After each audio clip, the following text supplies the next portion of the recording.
Jusqu'à 9h, Good Morning Business. Et avec nous ce matin, Jean-François Di Meglio, le président de l'Institut de recherche Asia Centre. Bonjour, Bonjour. Merci d'être avec nous.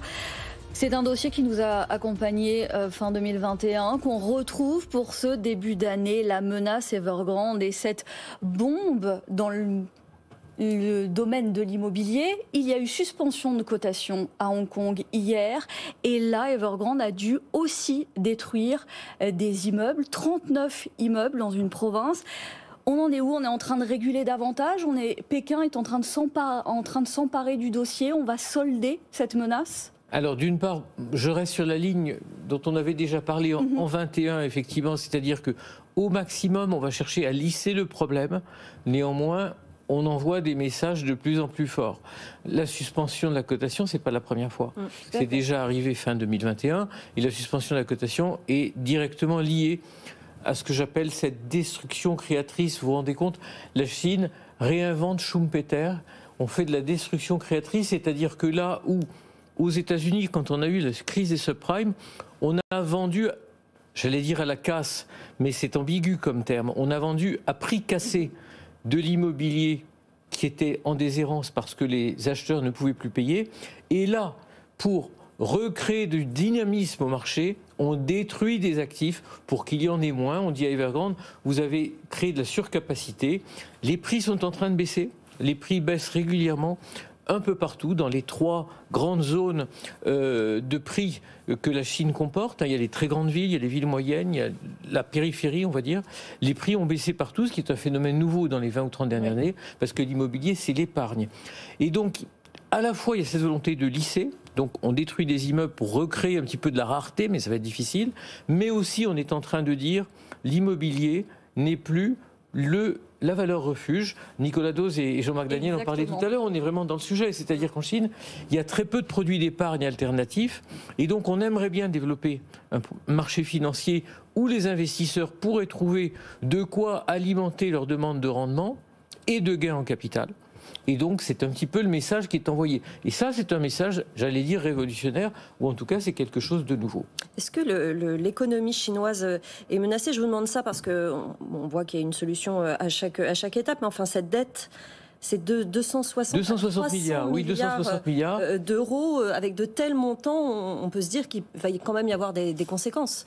Oui, alors on ne passe pas à côté d'un montant pareil sans conséquences, effectivement, mais cette dette, en fait, elle est détenue par toute une série de détenteurs. Bien sûr, elle est détenue par des créanciers traditionnels, ça peut être des banques, ça peut être des investisseurs en obligations, ça peut être des investisseurs en obligations domestiques, ça peut être des investisseurs en obligations internationales, et puis c'est aussi des sous-traitants qui attendent des paiements de la part d'Evergrande, et puis c'est aussi des gens qui ont acheté d'avance des biens immobiliers, qui ont déposé des fonds, et ces biens immobiliers peut-être ne seront jamais construits. Donc on va lisser là encore les problèmes et segmenter, c'est la technique du salami. Il y en a qu'on va sauver, les petits investisseurs, on va les sauver. Les investisseurs étrangers, ça va être une question extrêmement intéressante de savoir si on les ménage ou si au contraire on leur envoie un message qui est dans l'air du temps en Chine. Oui, c'est-à-dire nous sommes chez nous et avec les problèmes que nous avons, on aime autant que les étrangers ne viennent pas trop regarder. Et donc là, il y a 2 réponses. Soit les étrangers, on les dégage de façon à ce qu'ils ne viennent pas regarder les problèmes, soit on leur dit, écoutez, vous êtes partie prenante de notre économie, donc vous allez payer comme les autres. Et puis, il y a bien sûr les grands créanciers, et alors ceux-là, c'est-à-dire les prêteurs, les banques, ceux-là vont prendre des pertes, mais comme on est dans un système fermé sur lui-même, avec une devise qui est contrôlée par l'État, avec une banque centrale qui n'est pas indépendante, on a tous les moyens, comme au Japon, dans la crise des années 90-2000, dans l'immobilier aussi, pour lisser le problème. Donc la réponse à votre question, c'est pas de brutalité dans le traitement et pas d'effet non plus sur l'économie internationale, sauf si on a un effet psychologique en se disant la Chine,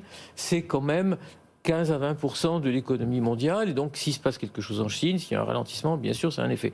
Mais il ne faut pas non plus exagérer cet effet. On va se rendre compte en 2022 que la Chine, ça n'est pas tout, qu'il y a aussi d'autres marchés, qu'il y a aussi d'autres économies, qu'il y a de la croissance ailleurs. Si on fait 4% en France et qu'on fait 5% en Chine, regardez la convergence.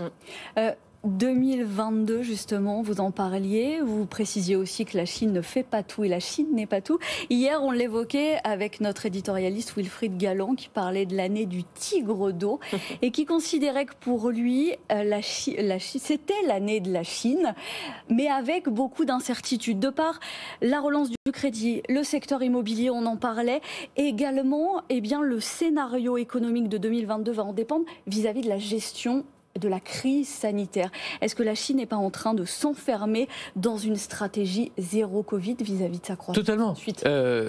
Comme je l'ai dit plusieurs fois, c'est un pays que je fréquente depuis 40 ans. Ce que je vois me rappelle cette Chine qui était fermée et dont j'ai vu l'ouverture progressivement. Et la grande question que nous nous posons, c'est cette tendance au cycle d'ouverture-fermeture, est-ce qu'elle n'est pas en train de se manifester encore dans l'ouverture, si j'ose dire, ou dans le début d'un cycle de fermeture? Parce que ça arrange beaucoup de monde. On a un 20e congrès du Parti communiste à la fin de l'année qui est extrêmement important. Il ne faut surtout pas qu'il y ait de vagues. Il ne faut surtout pas qu'il y ait d'opposition. Cette fermeture, je la modulerai néanmoins, parce qu'il y a des secteurs dans lesquels la Chine a absolument besoin des investisseurs étrangers, le secteur financier en particulier. Et puis il y a des secteurs où elle est devenue tellement compétitive qu'elle va probablement mettre de plus en plus de barrières, à la fois à ceux qui sont déjà en Chine, à ceux qui veulent exporter vers la Chine et à ceux qui veulent produire en Chine. Donc on va avoir un écrémage probablement, et un écrémage délibéré, planifié. Il ne faut pas, je dirais, jeter le bébé avec l'eau du bain. Tout ne va pas se passer de la même façon dans tous les secteurs, mais il est évident que la dynamique de fermeture, elle est enclenchée. Xi Jinping sait ce qu'il fait. Alors, effectivement, il va finir l'année certainement très très fort, mais en durcissant toutes les positions, on a affaire à un pays qui n'est pas aussi amical que celui qu'on a bien voulu se représenter pendant des années. Merci beaucoup, Jean-François Di Meglio, président de l'Institut de recherche Asia Centre. Merci d'avoir été avec nous ce matin.